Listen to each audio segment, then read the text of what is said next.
Channel. இன்றைக்கி வந்துட்டு ஒரு க்ளீனிங் ரொட்டீன் தான் பார்க்க போகிறோம். ஆல்மோஸ்ட் ஒரு 1 மந்த்தாக வந்துட்டு வீடு எல்லாமே டீப் க்ளீன் பண்ணவே இல்லை.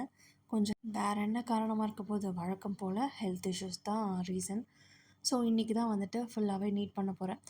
இடையில ஸ்கூலில் விட்டுட்டு வந்து அதுக்கப்புறம் தான் வந்து இந்த க்ளீனிங்லாம் ஸ்டார்ட் பண்ணியிருந்தேன். இப்போ டிவி யூனிட் கிட்ட காமிச்சேன் எப்படி இருக்குன்ட்டு. அதே போல் கிச்சனுமே பாருங்கள், ஃபுல்லாகவே எவ்வளோ டஸ்ட்டாக இருக்குதுன்னு சொல்லிட்டு.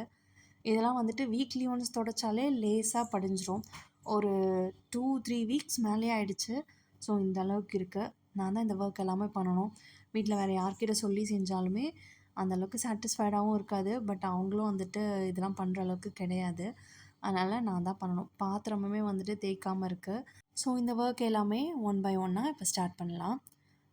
ஃபர்ஸ்ட் வந்துட்டு இந்த டிவி யூனிட் கிட்ட இருக்க இந்த குட்டி குட்டி டால்ஸ் எல்லாமே எடுத்து நான் பேக் பண்ணி வச்சிட போகிறேன். பிகாஸ் அதிகமாக டஸ்ட் ஆகிட்டே இருக்குது. அதெல்லாம் எடுத்து எடுத்து தொடச்சிட்டு வைக்கிற அளவுக்கு எனக்கு பொறுமையும் இல்லை. அண்ட் வந்துட்டு ஃப்ரீக்வெண்ட்டாக பண்ணுற மாதிரி இருக்குது. ஸோ அதனால் அது எனக்கு செட் ஆகாத மாதிரி இருக்குது. அதனால் அது எல்லாமே எடுத்து பேக் பண்ணிவிட்டு மினிமலாக வைக்க போகிறேன்.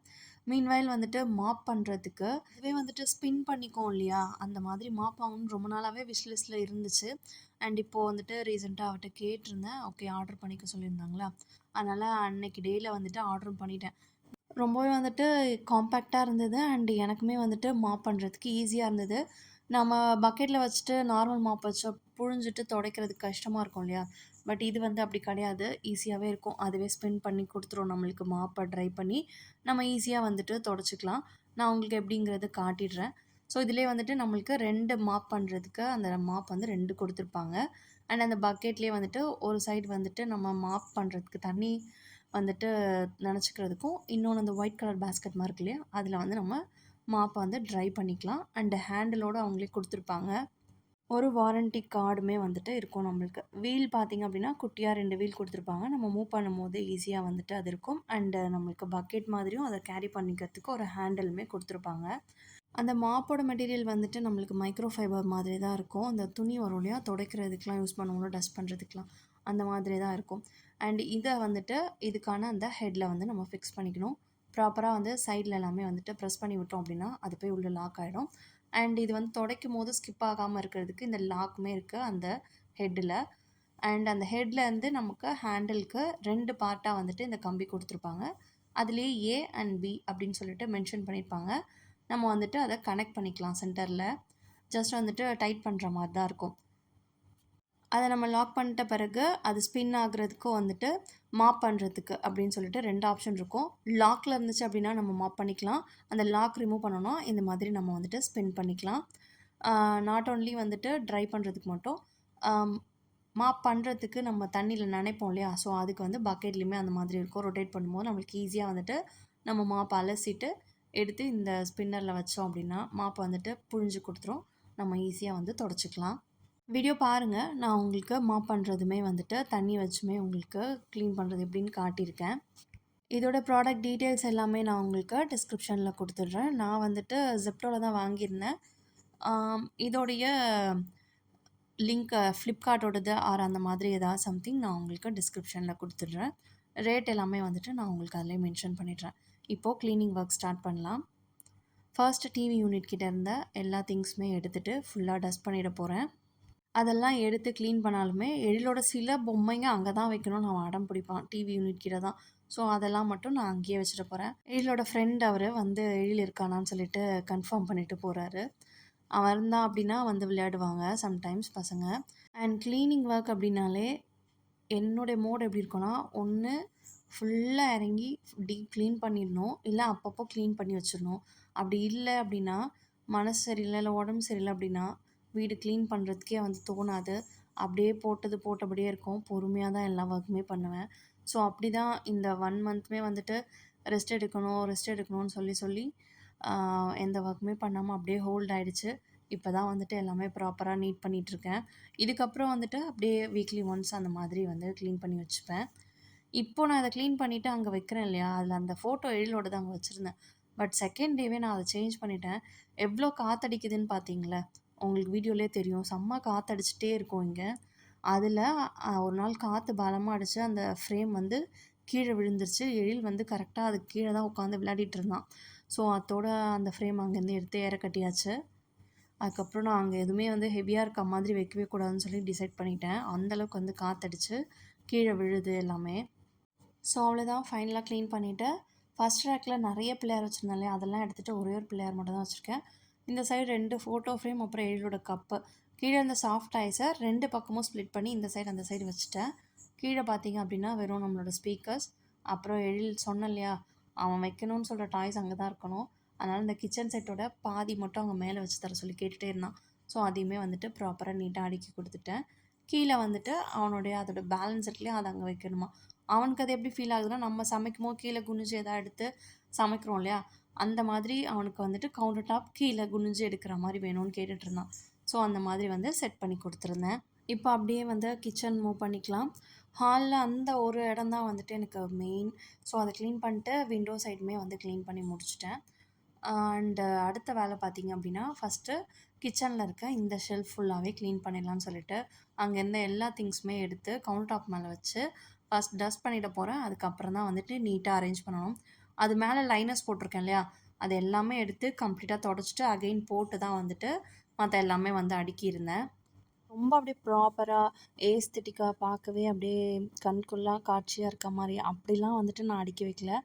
என்னோடய கைவாட்டத்துக்கு ஏற்ற மாதிரி அந்த இடம் பார்க்குறதுக்கு ஓரளவுக்கு ஆர்கனைஸ்டாக இருக்கணும், நீட்டாக இருக்கணும். அவ்வளோதான் என்னுடைய மைண்ட் செட் எப்போவுமே. பார்க்க அப்படியே அழகாக அப்படியே அற்புதமாக இருக்கணும் அப்படிலாம் நான் யோசிக்கவே மாட்டேன். மேலே பார்த்தீங்க அப்படின்னா, மிக்ஸியோட பாக்ஸ் இருக்குல்ல, அது பக்கத்தில் தேவையில்லாத பாக்ஸஸ்லாம் இருக்குது. அது எல்லாமே வேறு ஒரு காட்டன் பாக்ஸில் போட்டு வைக்கணும். ஸோ அது எதுவுமே இப்போதைக்கு கை வைக்கல. அந்த ஒரு ரேக் மட்டும் அப்படியே வச்சுருக்கேன். அவர் பாக்ஸ் வந்துட்டு கொண்டு வரேன்னு சொல்லியிருக்காங்க. அது வந்த பிறகு அங்கே மட்டும் க்ளீன் பண்ணிப்பேன். மீதி 3 ரேக்குமே வந்து கம்ப்ளீட்டாக க்ளீன் பண்ணிட்டேன். அதே போல் கவுண்டர் டாப்க்கு கீழே வந்துட்டு ஒரு ஷெல்ஃப் இருக்கும் எனக்கு. அதையுமே ப்ராப்பராக நல்லா டஸ்ட் பண்ணி ஈர துணி வச்சு தொடச்சிட்டு, இந்த சைடு ரைட் சைட்லேயுமே ஒரு ஷெல்ஃப் இருக்கும். அதையுமே நல்லா ப்ராப்பராக டஸ்ட் பண்ணி ஈர துணி வச்சு தொடச்சிட்டு, இந்த ஷெல்ஃப் வந்து க்ளீன் பண்ணுறதுக்கு வந்துட்டேன். இந்த ஷெல்ஃபில் மொத்தம் 4 ரேக் இருக்கும். 3 தான் வந்துட்டு நான் இந்த திங்ஸ்லாம் வைக்கிறதுக்கு யூஸ் பண்ணிகிட்ருக்கேன்.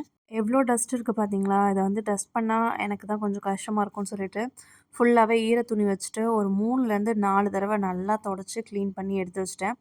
இது இப்போ நான் தொடச்சிடுறேன்ல, திரும்பியும் ஒரு 1 வீக் கூட தாங்காது. திரும்பியும் இதே போல் டஸ்ட் ஆகிட்டே தான் இருக்கும். ஸோ நான் அப்பப்போ வந்துட்டு ஒரு 2 டேஸ் ஒன்ஸ் 3 டேஸ் ஒன்ஸ் வந்துட்டு கண்ணில் படும்போதே லேசாக வந்து டஸ்ட் பண்ணிகிட்டே இருப்பேன். 3 ஷெல்ஃபுமே வந்துட்டு இதே போல் எடுத்து ஈர துணி வச்சு கம்ப்ளீட்டாக தொடச்சி நீட்டாக வந்து அடுக்கிட்டேன். இந்த செகண்ட் ஷெல்ஃபில் வந்துட்டு நான் அஞ்சரைப்பெட்டிலாம் வச்சுருக்கேன். ஒன்றுத்தில் வந்து கடுகு சீரகம்லாம் இருக்கும், இன்னொன்றில் வந்து ஹோல் ஸ்பைசஸ் வச்சுருப்பேன். அண்டு மேலே இருக்க ஃபஸ்ட் ஷெல்ஃபில் மிளகாத்தூள், அப்புறம் அப்பளம் பொரிக்கிற தூக்கு, ஸ்நாக்ஸ்லாம் வைக்கிறதுக்கான தூக்கெல்லாம் அதில் வந்து வச்சுருப்பேன். அதுக்கு கீழே இருக்கு இல்லையா, அந்த ஷெல்ஃபில் வந்துட்டு என்னோடய பேக்கிங் ஐட்டம்ஸ் இருக்கும், அப்புறம் சியா சீட்ஸ் இதெல்லாம் வச்சுருப்பேன். அதாவது இந்த 3 ஷெல்ஃப் இப்போ காட்டினேன் இல்லையா, அதில். அது இன்னும் அடுக்கல, இப்போ அடுக்கின பிறகு காட்டுறேன். பார்த்தீங்கனாலே தெரியும், மேலே ஃபுல்லாக தூக்கு, செகண்டில் வந்து அஞ்சரைப்பெட்டி, 3வதாக இருக்கிறது ஜாரு, அப்புறம் ஒரு பிளேட் ஸ்டாண்டு வச்சு பிளேட் அடுக்கிட்டு மற்ற திங்ஸ்லாம் ஆர்கனைஸ் பண்ணி வச்சுருப்பேன் ஒரு டிவைடர் வச்சு. ஸோ அவ்வளோதான். இப்போது கிச்சனில் இருந்த ஷெல்ஃப் எல்லாமே வந்து க்ளீன் பண்ணி வச்சுட்டு வந்துட்டேன். கவுண்டர் டாப் மட்டும் க்ளீன் பண்ண வேண்டியிருக்கு. அது வெசல் வாஷிங் முடிச்சுட்டு கவுண்டர் டாப் தேய்ச்சி எடுத்துடலாம் அப்படின்னு சொல்லிட்டு பிளான் பண்ணியிருந்தேன். ஸோ இங்கே சாய்க்கிட்ட இருக்கு இல்லையா, இந்த கார்னரை வந்துட்டு ஃபுல்லாக க்ளீன் பண்ணிடலான்னு சொல்லிட்டு ஃபர்ஸ்ட்டு வந்துட்டு சாயோடைய ஸ்டாச்சு ஃபுல்லாக க்ளீன் பண்ணிவிட்டு, அப்புறம் அந்த டேபிளுமே வந்துட்டு நீட்டாக தொடச்சி வச்சுட்டேன். இந்த சாய் வந்துட்டு எனக்கு என்னோடய பக்கத்தில் நெய்பர் ஒருத்தர் தான் வந்துட்டு கொடுத்துருந்தாங்க. அது என்னவோ தெரியல, இவரை பார்த்துட்டு சாய் இருக்குது உங்களுக்கு வேணுமா அப்படின்னு கேட்டாங்களா, எனக்கு வேணான்னு சொல்லவே மனசே வந்து வராது சாயை பற்றி மட்டும். ஸோ அதனால் சரி ஓகே அங்கிள் காட்டுங்க அப்படின்னு சொன்னேன். எனக்கு காமிச்ச பிறகு ரொம்பவே பிடிச்சிருந்தது, நானே எடுத்துக்கிறேன் அப்படின்னு சொல்லிட்டு. இது பிடிக்கல அப்படின்னாலும் நான் எடுத்துக்கிற ஐடியாவில் தான் இருந்தேன். பிகாஸ் சாய் அப்படின்னாலே எனக்கு ரொம்ப பிடிக்கும். நீங்கள் எடுத்துக்கிறீங்களான்னு கேட்ட உடனே நான் சரி அப்படின்னு தான் சொல்லிவிட்டு அதே போல் வாங்கிக்கிட்டேன். அந்த வீட்டில் இருக்கும்போது என்ட்ரன்ஸ்லேயே வந்துட்டு ஃப்ரிட்ஜ் இருக்கும். ஸோ ஃப்ரிட்ஜுக்கு மேலே வந்து வச்சுருந்தேன், வரும்போதே வந்துட்டு எதிர்க்கவே இருக்க மாதிரி. இங்கே வந்து ஓரமாக தான் ஃபஸ்ட்டு வச்சுருந்தேனா, பட் அது என்னவோ எனக்கு ஒரு மாதிரியாக இருந்தது. ஸோ என்ட்ரன்ஸ்லேயே மாற்றி வைக்கலாம் அப்படின்னு சொல்லிட்டு ஃபைனலாக இவரை வந்துட்டு வீட்டு என்ட்ரன்ஸ்க்கு நேராகவே இருப்பார். இந்த கார்னர் வந்துட்டு எம்டியாக இருந்தது. ஸோ இந்த டேபிள் இங்கே வந்து செட் பண்ணி சாயோடைய பிளேஸாக வந்து சேஞ்ச் பண்ணி வச்சுட்டேன். எனக்குமே இது ரொம்பவே பிடிச்சிருந்தது. ஸோ ஃபைனலாக சாயோட பிளேஸ் வந்துட்டு இந்த வீட்டுக்கு வந்து இங்கே தான் அப்படிங்கிற மாதிரி செட் ஆகிடுச்சு. 2, 3 இடத்துல மாற்றி வச்சேன். விண்டோ கிட்ட வச்சேன், அப்புறம் டைனிங் ஏரியா கிட்ட வச்சேன். இந்த மாதிரி மாற்றி மாற்றி வச்சுட்டு ஃபைனலாக இப்போ இவர் இங்கே இருக்கார். ஸோ எனக்குமே இது ரொம்பவே பிடிச்சிருக்கு. என்ட்ரன்ஸ்லேயே இருக்கிறது எனக்கு ரொம்பவே வந்து அழகாகவும் தோணுது. ஃபைனலி நம்ம டஸ்டிங் ஒர்க் எல்லாமே முடிச்சிட்டோம். இப்போ வந்து மாப் பண்ணிடலாம். மாப் பண்ணுறதுக்கு இது உண்மையாகவே எனக்கு ரொம்பவே வந்துட்டு ஈஸியாக இருக்குது. அண்டு அந்த குனிஞ்சு குனிஞ்சு புழிஞ்சு எடுக்கிற அந்த ஒரு பிரச்சனை கிடையாது இதில். நம்ம இன்னொரு மாப் இருக்கும். மேலே புல் பண்ணால் வந்துட்டு அதுவே ட்ரை பண்ணும்ல, அதுவுமே வந்துட்டு சொத சொதன்னு தான் இருக்கும். அந்தளவுக்கு வந்துட்டு நம்மளால் புழிஞ்ச மாதிரிலாம் இருக்காது அந்த மாப்பு. அடிக்கடி வந்துட்டு அந்த லாக் வந்து ஃபெயிலியர் ஆகிட்டேவும் இருக்கும். ஸோ இது வந்துட்டு அதோட கம்பேர் பண்ணும்போது எனக்கு ரொம்பவே பெட்டராக தான் தெரியுது. அந்த ஹெட் போர்ஷன் வந்துட்டு 360 டிகிரி ரொட்டேட்டபிளாக இருக்கும் நம்மளுக்கு. ஸோ நம்ம இந்த மாதிரி கார்னர்ஸ்லலாம் துடைக்கும் போது அது ஆட்டோமேட்டிக்காக அட்ஜஸ்ட் பண்ணி அதுவே வந்துட்டு துடைச்சிக்குது. ஸோ அதனால் ரொம்பவே வந்துட்டு கொஞ்சம் கம்ஃபர்டபுளாக இருக்குது. அப்புறம் டேபிளுக்கு கீழே துடைக்கிறதுக்கு இதுக்கு எல்லாமே வந்துட்டு ரொம்பவே எனக்கு கம்ஃபர்டபுளாக இருந்தது. என்னை பொறுத்த வரைக்கும் இது பர்ஃபெக்ட் ப்ராடக்ட். எனக்கு ரொம்பவே யூஸ்ஃபுல்லாக இருந்தது. தேவைப்படுறவங்க கண்டிப்பாக வந்து ட்ரை பண்ணி பார்க்கலாம். கொஞ்சம் வந்துட்டு அஃபோர்டபுள் ப்ரைஸில் பார்த்தோம் அப்படின்னா குவாலிட்டி வந்துட்டு டிஃபர் ஆகுது. ஏன்னா நான் இதுக்கு முன்னாடி ஒன்று ஆர்டர் போட்டு வந்துச்சு. அது சுத்தமாக வந்துட்டு ஃபிக்ஸ் பண்ணுறதுக்கே கஷ்டமாக இருந்தது. சரியாக ஃபிக்ஸ் ஆகலை, இந்த ஹெட்டு வந்து சரியாக உட்காரல, கரண்டு வந்துகிட்டே இருக்குது, அந்த மாதிரி ப்ராப்ளம்ஸ்லாம் இருந்துச்சு. பட் இதில் அந்த மாதிரி ப்ராப்ளம்லாம் இல்லை. இது வந்து காலா பிராண்ட். இந்த மாதிரி க்ளீனிங் ஐட்டம்ஸ்லாம் மோஸ்ட்லி காலா பிராண்டில் நல்லாயிருக்கும்னு சொல்லிட்டு கேள்விப்பட்டிருக்கேன். சில திங்ஸ் நானுமே வாங்கியிருக்கேன். அண்டு கொஞ்சம் காசு எக்ஸ்ட்ரா செலவு பண்ணி வாங்கினது அப்படின்னு பார்த்தா இந்த ஒரு ப்ராடக்ட் தான். எனக்கு ரொம்பவே வந்துட்டு யூஸ்ஃபுல்லாக இருந்தது. இப்போ நான் உங்களுக்கு எப்படி ஸ்பின் பண்ணுறதுங்கிறத உங்களுக்கு காட்டுறேன். ஸோ இந்த சைடு வந்துட்டு நம்மளுக்கு தண்ணி வந்து வச்சுருப்போம். ஸோ அந்த லாக் வந்துட்டு நம்ம சென்டரில் வச்சுக்கணும். அப்போ தான் நம்மளுக்கு மாட்டும் போது ஈஸியாக இருக்கும். மாப் வந்துட்டு ஆடாமல் இருக்கும். ஸோ நம்ம வந்துட்டு லாக்கை ரிமூவ் பண்ணிடணும். அந்த ஒயிட் கலரில் இருக்கு இல்லையா, அதை ரிமூவ் பண்ணிவிட்டு புஷ் பண்ணோம் அப்படின்னா நம்மளுக்கு அது வந்து ஸ்பின் ஆகும். உள்ளே வந்து சுற்றும்.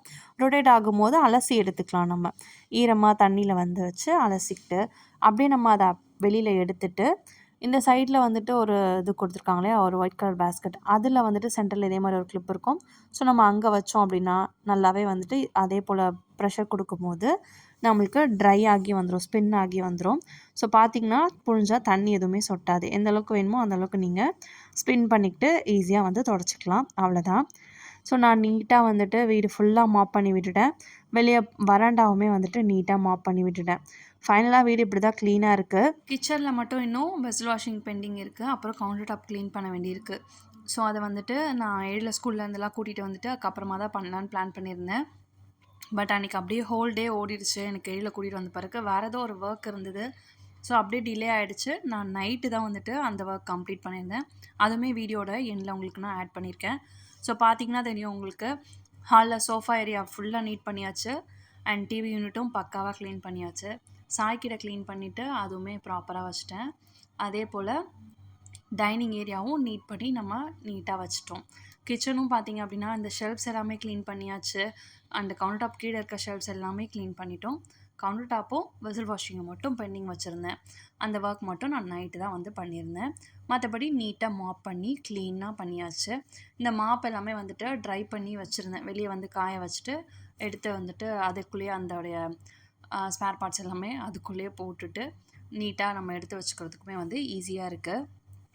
ரெண்டுமே தனித்தனியாக கழட்டிட்டு அதுக்குள்ளேயே வச்சுட்டு அண்ட் அந்த மாப்புமே காய வச்சு எடுத்துட்டேன். அதுவுமே அதுக்குள்ளேயே போட்டு நான் ஷெல்ஃப்லேயே வந்து கீழே வச்சுட்டேன். பிகாஸ் என்னோடய யூட்டிலிட்டி ஏரியாவில் வச்சேன் அப்படின்னா நல்லா வெயில் அடிக்கோங்க. இது பிளாஸ்டிக்குங்கிறதுனால சீக்கிரமாக வந்துட்டு போயிடும் இல்லையா, அதனால் அதையுமே நீட்டாக எடுத்து வீட்டுக்குள்ளேயே வச்சுட்டேன். அண்டு சிங்க் ஏரியாவும் பாருங்கள் நீட்டாக க்ளீன் பண்ணி நைட்டே ப்ராப்பராக அந்த ஏரியாவை நீட் அண்ட் ட்ரை பண்ணி வச்சுட்டேன். கவுண்டர் டாப்புமே பக்காவாக க்ளீன் பண்ணிட்டேன். ஸோ இன்றைக்கி ஹோல் டே போச்சு இந்த ஹோல் டீப் க்ளீனிங் ஒர்க் எனக்கு முடிக்கிறதுக்கு. இன்றைக்கி டே இப்படி தான் போச்சு. இந்த வீடியோ உங்களுக்கு கண்டிப்பாக பிடிச்சிருக்கோன்னு நினைக்கிறேன். வீடியோ பிடிச்சிருந்தா மறக்காமல் சேனலை சப்ஸ்கிரைப் பண்ணிவிட்டு சப்போர்ட் பண்ணுங்கள். நிறைய பேர் வந்து சப்ஸ்கிரைப் பண்ணாமல் பார்த்துட்ருக்கீங்க. ஸோ ப்ளீஸ் சப்ஸ்கிரைப் பண்ணிவிட்டு சேனலை வந்து சப்போர்ட் பண்ணுங்கள். நம்ம நெக்ஸ்ட் வீடியோவில் பார்க்கலாம். பை.